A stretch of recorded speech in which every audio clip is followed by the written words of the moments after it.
एकादशी का सनातन धर्म में बहुत अधिक महत्व है। हिंदू धर्म को मानने वाले सभी भगवान श्रीहरि के भक्त एकादशी के दिन भगवान श्रीहरि की पूजा अर्चना करते हैं, उनके निमित्त व्रत रखते हैं। और जो आने वाली एकादशी है ना, उत्पन्ना एकादशी, इसका तो बहुत अधिक महत्व है क्योंकि ये एकादशी के प्रादुर्भाव का दिन है। इसी दिन देवी एकादशी प्रकट हुई थी और भगवान श्रीहरि की रक्षा उन्होंने एक राक्षस से की थी, जिसके परिणाम स्वरूप भगवान ने उन्हें आशीर्वाद दिया था कि जो कोई भक्त एकादशी का व्रत करेगा, पूजन करेगा, भगवान विष्णु सदा उसकी रक्षा करेंगे और उसकी सभी मनोकामनाएं पूरी करेंगे। क्या है ये पूरा वृतांत और क्या है ये कथा जो इसी एकादशी से जुड़ी है, जो आने वाली है? आप जानते हैं आने वाली जो एकादशी है उसका नाम है उत्पन्ना एकादशी। नमस्कार, देवभूमि ज्योतिष संस्थान के YouTube चैनल देवभूमि धार्मिक पर आपका स्वागत है। आज हम बात करेंगे कि जो आने वाली एकादशी है, मार्गशीर्ष मास अर्थात अगहन का जो महीना चल रहा है, इसकी जो आने वाली एकादशी है उसका नाम क्या है, किस दिन उसका व्रत रखा जाएगा, उसकी विधि क्या है, नियम क्या है, कैसे वो भिन्न है अन्य एकादशियों से, व्रत किस दिन किया जाएगा, पूजन कब होगा, शुभ मुहूर्त क्या रहेगा, पारण कब और कैसे करना है, ये संपूर्ण जानकारी आपको इस वीडियो के माध्यम से प्रदान की जाएगी। कृपया वीडियो में आगे बढ़ें उससे पहले निवेदन है कि वीडियो को लाइक अवश्य करें। कमेंट बॉक्स में जय श्री हरि या ओम नमः भगवते वासुदेवाय लिखने से आपकी सभी मनोकामनाएं पूरी होती हैं, क्योंकि भगवान का नाम जब लिखा जाता है तो भगवान का आशीर्वाद आपको प्राप्त होता है। वैज्ञानिक दृष्टि से भी यदि सोचें तो जब आप भगवान का नाम लिखते हैं ना, तो एक ऊर्जा उत्पन्न होती है और वो ऊर्जा आपके जीवन में सकारात्मक परिवर्तन लेके आती है। जीवन से जो नकारात्मक ऊर्जा है, नेगेटिव एनर्जी है, उसको वो दूर करती है। इसीलिए अवश्य ही लिखें ओम नमः भगवते वासुदेवाय या जय श्री हरि विष्णु। बात करते हैं आने वाली एकादशी की। आने वाली जो एकादशी है ना, वो है मार्गशीर्ष मास के कृष्ण पक्ष की एकादशी। मार्गशीर्ष मास जिसे अगहन का महीना कहते हैं, कार्तिक के बाद आरंभ हुआ है। इसकी जो आने वाली एकादशी है उसका नाम है उत्पन्ना एकादशी। इसे उत्पत्ति एकादशी के नाम से भी जाना जाता है। ऐसा क्यों है? क्योंकि इसी ही दिन एकादशी की उत्पत्ति हुई थी, प्रादुर्भाव हुआ था। भगवान श्रीहरि निद्रा में थे और एक राक्षस ने उनके ऊपर हमला कर दिया था, तो भगवान की रक्षा करने के लिए उनकी जंघाओं से एकादशी रूपी देवी प्रकट हुई। वह इतनी शक्तिशाली थी कि उन्होंने देखते ही देखते उस राक्षस को मार डाला। जब भगवान की निद्रा खुली तो भगवान ने देखा कि एक राक्षस मरा पड़ा है और एक देवी वहां पर बैठी हुई है। भगवान ने पूछा तुम कौन हो, तो उसने अपने बारे में बताया कि इस प्रकार से वो भगवान के शरीर से उत्पन्न हुई है। और क्योंकि उस दिन तिथि के अनुसार 11वां दिन था, इसीलिए उसका नाम एकादशी हुआ। इसके बारे में विस्तृत आप जानकारी पाएंगे उत्पन्ना एकादशी की कथा में, जो पौराणिक कथा है, जो शास्त्रों में लिखी हुई है, उस कथा में आप इसके बारे में जान पाएंगे। तो एकादशी के व्रत को जिस दिन आप कर रहे हैं ना, उस दिन आपको कुछ नियमों का पालन करना होता है। सबसे पहले तो आपको सूर्योदय से पहले अवश्य उठ जाना चाहिए। दूसरा, इस दिन आपको दिन में नहीं सोना चाहिए। तीसरा, आपको इस दिन ब्रह्मचर्य का पूर्ण रूप से पालन करना ही चाहिए। चौथा, आपको मन वचन से शुद्ध रहना चाहिए, अर्थात ऐसा नहीं है कि मन में आपने किसी के प्रति द्वेष, वैर, भाव और क्रोध पाल रखा है। व्रत वाले दिन ये नहीं होना चाहिए। मन में भी आपको काम वासना के बारे में नहीं सोचना चाहिए। आपको इस दिन वचन से शुद्धि अर्थात किसी के प्रति अपशब्दों का प्रयोग भी नहीं करना चाहिए। किसी को कुछ भी गलत ना बोलें। इन चीज़ों से आपको इस दिन बचना चाहिए। दिन के समय से लेकर और अगले दिन तक भगवान श्री हरि के चरणों में मन को लगाते हुए, ध्यान को लगाते हुए दिन को व्यतीत करेंगे। संभव हो तो सायंकाल को घर आने के बाद कीर्तन करें, रात्रि को संभव है तो जागरण करें और संभव हो तो रात्रि को पृथ्वी पर शयन करें। इस प्रकार से आपको दिन को व्यतीत करना चाहिए। कुछ गलतियां हैं जिनको करने से बचना चाहिए। इससे संबंधित वीडियो हमने पहले भी अपलोड किया है, आप उसे अवश्य ही देख लीजिएगा, क्योंकि एकादशी का जो व्रत है ना, वो नियमों में बहुत ही कठिन माना जाता है और उसके नियमों के अनुसार ही इसका फल है। जितने आप नियम मानते हैं उसके अनुसार आपको फल मिलता है। सूक्ष्म रूप से पूजा विधि की बात कर लेते हैं। सुबह उठने के बाद स्नान आदि करके सबसे पहले भगवान भास्कर को जल दें, पूजा स्थल पर बैठ जाएं, एक लोटे में शुद्ध जल भरें, उसमें थोड़ा गंगा जल मिला लें। पूजा के लिए सामग्री रौली, मौली, सुपारी, पान, लौंग, इलायची और साथ में रख लीजिए गंगा जल युक्त जल। भगवान की कोई तस्वीर या प्रतिमा आपके पास अवश्य ही होगी, नहीं है तो उसे स्थापित करने के लिए एक चौकी लगाएं, उसके ऊपर एक पीला वस्त्र बिछाएं, उस पर सबसे पहले गंगा जल युक्त जो जल हमने बोला है उससे छींटे दीजिए, पवित्रीकरण कीजिए। उसके ऊपर एक पुष्प रखिए, पुष्प के ऊपर भगवान की तस्वीर स्थापित कीजिए। फिर भगवान को पंचोपचार से पूजित करेंगे।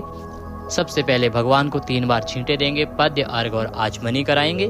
साफ वस्त्र से भगवान की तस्वीर को पोंछ दीजिए, भगवान को तिलक लगाइए।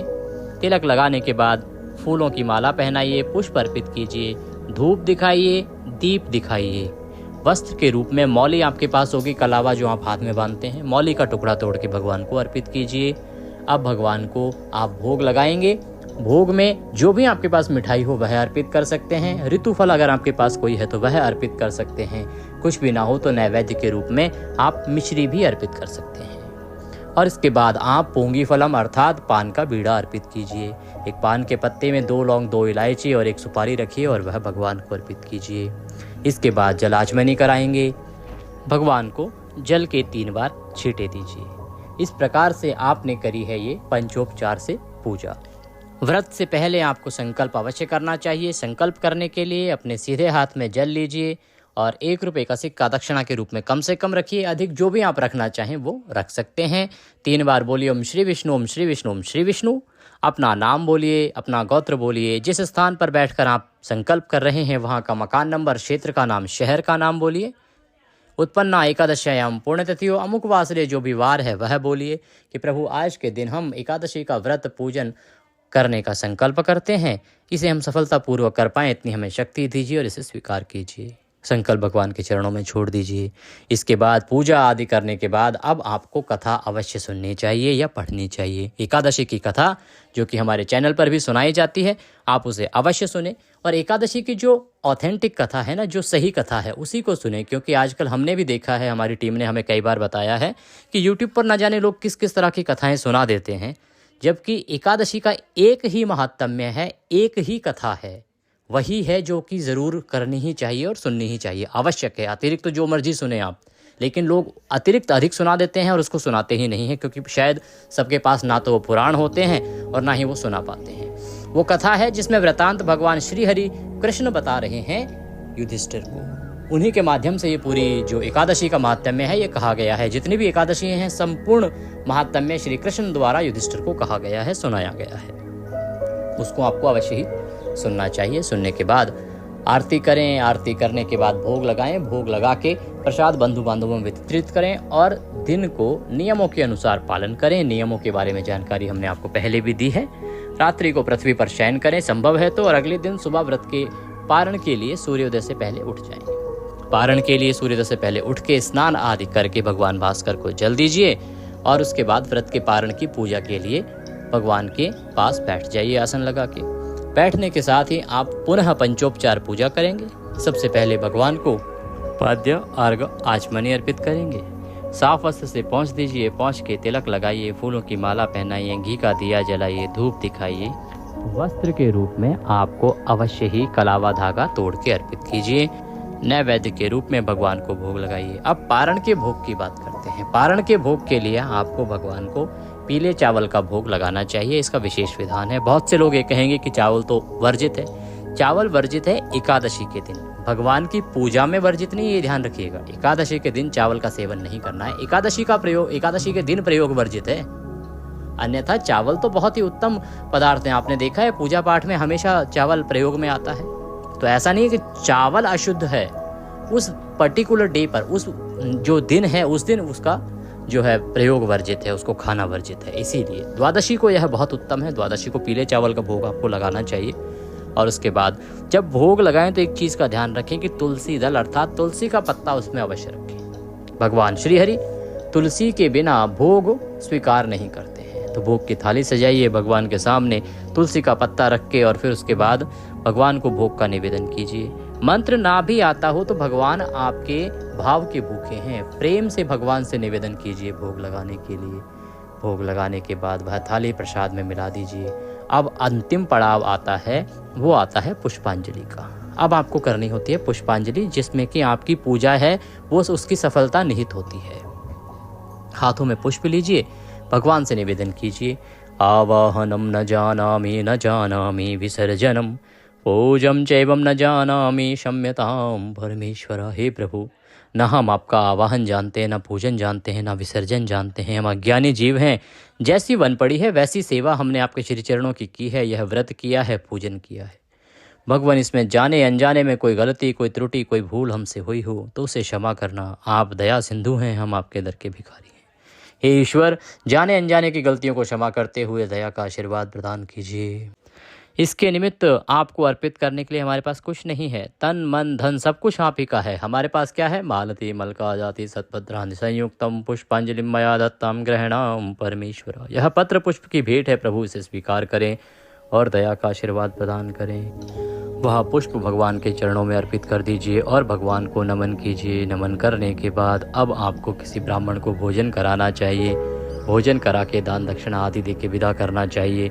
अगर ब्राह्मण को भोजन नहीं करा सकते हैं, ब्राह्मण आपके पास उपलब्ध नहीं है, किसी भी कारण से अगर भोजन कराने में असमर्थ हैं, तो आपको अवश्य ही किसी ब्राह्मण को दान देना चाहिए। दान के रूप में आप जो भी देना चाहें, आप दूध का पैकेट ले लीजिए, फ्रूट्स ले लीजिए या आप बिस्किट आदि, उसके साथ दक्षिणा अवश्य रखें। और जो आपको दान देना है ना, वो किसी योग्य ब्राह्मण को दें, अर्थात जो कर्मकांडी ब्राह्मण है जिसके पास आपको देने के लिए आशीर्वाद हो उसी को दीजिए। ऐसा नहीं कि जो कर्मकांड करता नहीं है और आप दान दे दीजिए, कोई लाभ नहीं होगा। तो जो पूजा पाठ करता है, जो योग्य ब्राह्मण है, उसी को आपको दान देना चाहिए। दान देने के बाद अब आपको व्रत का पारण करना है। पारण के लिए जब आप बैठेंगे तो मंत्र बोलेंगे, ओम नमः भगवते वासुदेवाय। 5 बार मंत्र जप कीजिए और व्रत का पारण कीजिए। अब बात करेंगे कि व्रत कब करना है और पारण के लिए शुभ समय क्या रहेगा। एकादशी, जो उत्पन्ना एकादशी तिथि है, वो आरंभ हो रही है 26 नवंबर को प्रातः 1:01 पर, अर्थात 25 की रात्रि को जब 12 बजे के बाद 26 लगेगी तो एकादशी आरंभ हो जाएगी 1 बजे से, और यह समाप्त होगी 27 को 3:45 पर। अर्थात जब 26 की रात्रि को 12 बजे के बाद 27 लगेगी तो यह रात्रि को 3:45 पे करीब समाप्त हो जाएगी। ऐसे में जो व्रत है वो किया जाएगा 26 को, क्योंकि इसी दिन जो है ये सूर्य के मुख से भी है और उत्तम भी है। अगले दिन अगर आप व्रत करते हैं तो एकादशी रहेगी ही नहीं, इसीलिए उत्तम रहेगा कि आप 26 को व्रत करें। जो लोग द्वादशी के दिन व्रत करते हैं वो 27 को व्रत कर सकते हैं, क्योंकि 26 के व्रत में आप द्वादशी युक्ता भी इसको मान सकते हैं। सुबह जब आप पारण करेंगे उससे पहले द्वादशी आ ही चुकी होगी, कुछ घंटे इसमें द्वादशी के भी बीतेंगे। पारण इसका लेट होगा, कारण यह है कि पारण के नियम कुछ ऐसे ही हैं। पारण के नियम है कि पारण द्वादशी तिथि में किया जाता है, पहले 5.5 घंटे में नहीं किया जाता है, वो हरिवासर का समय होता है और सूर्योदय के बाद किया जाता है। इसीलिए इस एकादशी का जो शुभ मुहूर्त रहेगा पारण के लिए वो रहेगा 1:20 से और 3:20 तक। इस समय में आप पारण कीजिए, विधि आपको बता दी गई है। कोई और जानकारी प्राप्त करना चाहते हैं तो कमेंट बॉक्स में लिख के अवश्य बताइएगा। जो भी आप पूछना चाहते हैं उसको पूछिएगा, अवश्य ही आपको हम यहाँ से उसका उत्तर प्रदान करेंगे। वीडियो को लाइक अवश्य कीजिएगा, अधिक से अधिक लोगों तक शेयर कीजिए, क्योंकि सभी के उपयोग का वीडियो है, बहुत ही महत्वपूर्ण वीडियो है। इससे सभी को सही जानकारी प्राप्त होगी। जो भी जानकारी आपको दी जा रही है वह पंचांग पर आधारित है, ज्योतिष शास्त्र और धर्मशास्त्र पर आधारित है। आज की इस वीडियो में अभी के लिए इतना ही। कमेंट बॉक्स में अवश्य लिख के बताइएगा वीडियो कैसा लगा। भगवान सबका कल्याण करें। जय श्री हरि।